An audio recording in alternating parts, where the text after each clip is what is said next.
សម្រាប់បងប្អូនដែលទុំតម្លាក់ឡានពីទូកុងតឺន័រអាចមក American Seal បានចំណេញពេលវេលាឲ្យល្អមែនទែនមូលហេតុអីដោយសារ American Seal គឺយើងមានសេវាកម្មច្រើនបងប្អូនទាំងអស់គ្នាដោយរថយន្តព្រុសនេះអញ្ចឹងគឺតម្លាក់មកធម្មតាឡានតម្លាក់មកការប្រើប្រាស់តែតែកកិត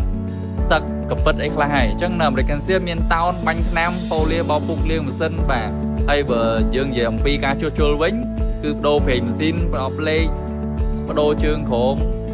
លាងម៉ាស៊ីនបាទទឹកស្អំនេះគឺមានមកចប់អញ្ចឹងសម្រាប់ឡាននេះផងដែរគឺធ្វើ full service ហ្មងកន្លែងដែលដាច់ថ្នាំដែលដូចចេគឺគាត់ឲ្យយើងធ្វើកែតម្រូវបបាញ់ថ្នាំឲ្យប៉ូលាឡើងវិញអញ្ចឹងសម្រាប់ឡាននេះក៏ធ្វើការបដូរប្រេងប្រអប់លេខបដូរប្រេងម៉ាស៊ីនបាទគឺយើងមានមកចប់ហ្មងអញ្ចឹងបងប្អូនអត់ចាំបាច់ខាតពេលវេលាទេបងប្អូនមកតាមមួយកន្លែងគឺបងប្អូនអាចធ្វើបានមកចប់ហើយបើសិនជាបងប្អូនធ្វើកាន់តែច្រើនសេវាកម្មគឺបងប្អូននឹងទទួលបានតម្លៃកាន់តែពិសេសហ្មងនៅ American Seal ហើយយើងមានរហូតដល់4សាខាចឹងសេវាកម្មហ្នឹងមានដូចគ្នាទាំង4ហ្មងអញ្ចឹងឡាននៅខាងនោះក៏យកមកធ្វើការឆែកដែរអញ្ចឹងនៅ American Seal គឺយើងតែងតែឆែកសិនតតែខូចបានយើងប្រាប់កំហូចទៅកាន់ភ្ញៀវហើយភ្ញៀវអប្រូទើបយើងធ្វើការផ្លាស់ប្ដូរអូខេអញ្ចឹងបងប្អូនទាំងគ្នាដែលមានតម្រូវការតម្លាក់ឡានពីទូកុងតឺន័រមកយកមក American Seal មកធានាជូនបងប្អូនបាយបាយ